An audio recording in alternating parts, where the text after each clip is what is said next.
লম্বা সময় পর দলের হয়ে দারুণ এক ইনিংস খেলেছেন লিটন কুমার দাস। অসাধারণ ইনিংসে ভর করে বাংলাদেশ পেয়েছে রেকর্ড করা এক জয়।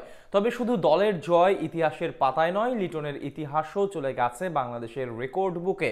শুধু ব্যাটার হিসেবেই নয়, খেলোয়াড় হিসেবেও দুর্দান্ত লিটন। সেটার পক্ষে কথা বলছে তার নতুন রেকর্ড, যেখানে ছাড়িয়ে গেছেন সাকিব আশরাফুলদেরকে। বাকিটা প্রতিবেদনে। যদি সিরিজে টিকে থাকতে চায় বাংলাদেশ, তবে দ্বিতীয় ম্যাচে শ্রীলঙ্কার বিপক্ষে জয়ের কোনো বিকল্প ছিল না টাইগারদের। লক্ষ্য শুধু একটাই, জয় তুলে নিতে হবে লিটন দাসের দলকে। সেই লক্ষ্যে শুরুতেই বিপাকে পড়ে বাংলাদেশ। দুই ওপেনার তানজিদ হাসান তামিম ও পারভেজ ইমন বিদায় নেন দ্রুত সময়েই। বিপদে যখন বাংলাদেশ, তখন চোখ ছিল ক্যাপ্টেন লিটন কুমার দাসের দিকে। সাম্প্রতিক সময়টা ভালো যাচ্ছিল না তার। এর উপর আবার দলের প্রেসার। সব মিলিয়ে লিটন যেন কুলহারা নদীর মাঝখানে। তবে এরকম বিপদের সময়ও ঠান্ডা মাথায় খেলেছেন দুর্দান্ত সব শট। তার অসাধারণ এক ইনিংসে ভর করে বাংলাদেশ সংগ্রহ করে 7 উইকেটে 177 রান। দলের হয়ে সর্বোচ্চ 50 বলে 76 রান করেন তিনি, যেখানে মাত্র একটি 4 ও 5টি ছিল ছক্কা। আগে ব্যাট করতে নেমে যেমন সফল ছিল বাংলাদেশ, তেমনি বল হাতেও ছিল দুর্দান্ত। লিটন যেমন ব্যাট হাতে করেছেন পারফরমেন্স, তেমনি অধিনায়ক হিসেবেও ছিলেন দারুণ।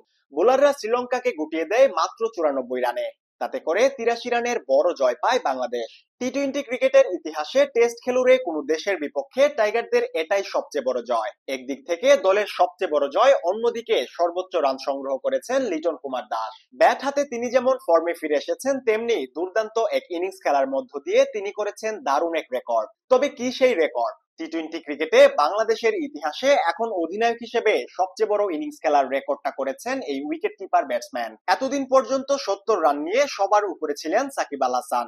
2019 সালে আফগানিস্তানের বিপক্ষে অসাধারণ এই ইনিংসটি খেলেছিলেন বিশ্বসেরা অলরাউন্ডার। দীর্ঘ 6 বছর পর তার সেই রেকর্ডটি ভেঙে দিতে সক্ষম হয়েছেন লিটন কুমার দাস। তিনি খেলেছেন 76 রানের অসাধারণ এক ইনিংস। টি-টোয়েন্টি ক্রিকেটে অধিনায়ক হিসেবে সর্বোচ্চ রানের ইনিংসগুলো সাকিব আল হাসানের দখলেই। শুধু 70 রানের ইনিংস আফগানিস্তানের বিপক্ষে খেলেছেন তাও কিন্তু নয়, অপরাজিত 70 রানের আরো একটি ইনিংস আছে তার দখলে। নিউজিল্যান্ডের বিপক্ষে সেটা খেলেছিলেন 2022 সালে। একই বছরে পাকিস্তানের বিপক্ষে তিনি খেলেছিলেন 68 রানের একটি অসাধারণ ইনিংস। এদিকে দীর্ঘদিন যিনি 1 নম্বর পজিশনে ছিলেন অধিনায়ক হিসেবে সর্বোচ্চ রানের ইনিংস খেলার ক্ষেত্রে, তিনি মোহাম্মদ আশরাফুল। 2007 সালে টি-টোয়েন্টি বিশ্বকাপে ওয়েস্ট ইন্ডিজের বিপক্ষে 61 রান করেছিলেন তিনি।